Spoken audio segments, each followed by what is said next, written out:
Ça veut dire aussi éviter de fuir les problèmes dans tout ce qu'on peut imaginer. Le dernier exemple, c'était l'affaire de la révision constitutionnelle. Moi, j'ai voté contre la révision constitutionnelle. On peut avoir des débats sans fin sur le sujet. Il y a une chose dont je suis sûre, c'est que ça ne servira à rien. À rien. On a passé des semaines à en débattre. Des jours et des nuits entières à l'Assemblée nationale. Maintenant, le texte est au Sénat. Puis après, il reviendra à l'Assemblée nationale. Puis peut-être un jour, il faudra aller au Congrès. Et tout ça pourquoi? Pour un texte dont même les gens qui le défendent reconnaissent qu'ils ne servent à rien. D'ailleurs, plus précisément, tout le monde dit qu'ils ne servent à rien. Ceux comme moi qui sont contre le disent clairement. Et ceux qui sont pour disent pudiquement, c'est un symbole. Et oui, mais est-ce qu'on n'a pas des choses plus urgentes à faire que s'agiter et se diviser?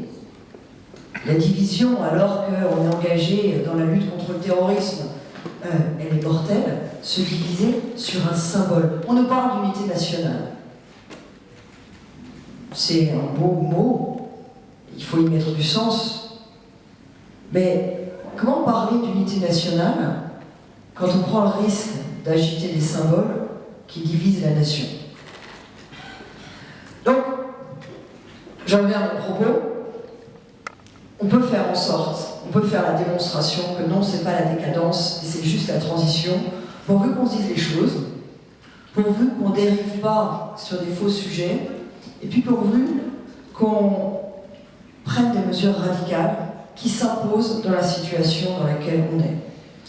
Cette crise de transition, moi je pense que c'est la crise entre une société qui a été organisée beaucoup de manière verticale, en fonction d'hiérarchie, dans laquelle on s'inscrivait dans un ordre, et puis on attendait beaucoup.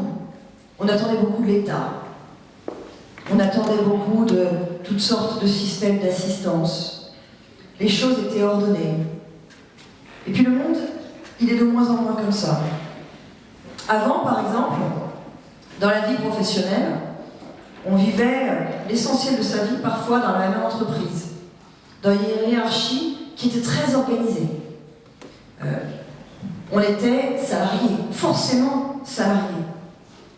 Et bien de plus en plus aujourd'hui, ce qui se développe, c'est le travail indépendant.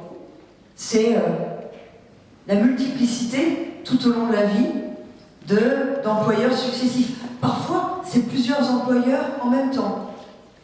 C'est la prestation. C'est une façon beaucoup plus indépendante de vivre sa relation au travail. Est-ce que c'est une bonne chose? Est-ce que c'est une mauvaise chose? Ça ne sert à rien de porter un jugement moral dessus. De toute façon, c'est en train de se passer. Ça ne sert à rien de faire la guerre entre Uber et les taxis. De toute façon, c'est en train de se passer. Il vaut mieux regarder le monde qui vient comme il est et prendre les devants plutôt que finalement se cacher derrière son petit doigt, de rassurer en faisant croire que rien ne changera alors que tout est en train de changer. C'est à la fois une erreur d'essayer de faire croire que rien ne changera, et c'est une faute. Parce qu'en fait, on anesthésie les gens, on anesthésie les lecteurs, mais les choses, elles changent quand même. Et elles ne nous attendent pas, et le monde, il ne nous attend pas. Et la responsabilité du politique, c'est bien plutôt de dire la vérité. Et de toute façon, tout le monde peut l'avoir, la vérité. De dire la vérité, oui, les choses sont en train de changer, le monde du travail est en train de changer, et de prendre les devants. On est dans une société dans laquelle il y avait des hiérarchies, on est dans une société dans laquelle tout était organisé de façon verticale, et de plus en plus, voilà, ça s'organise de manière horizontale. Je prends un autre exemple. Dans le temps,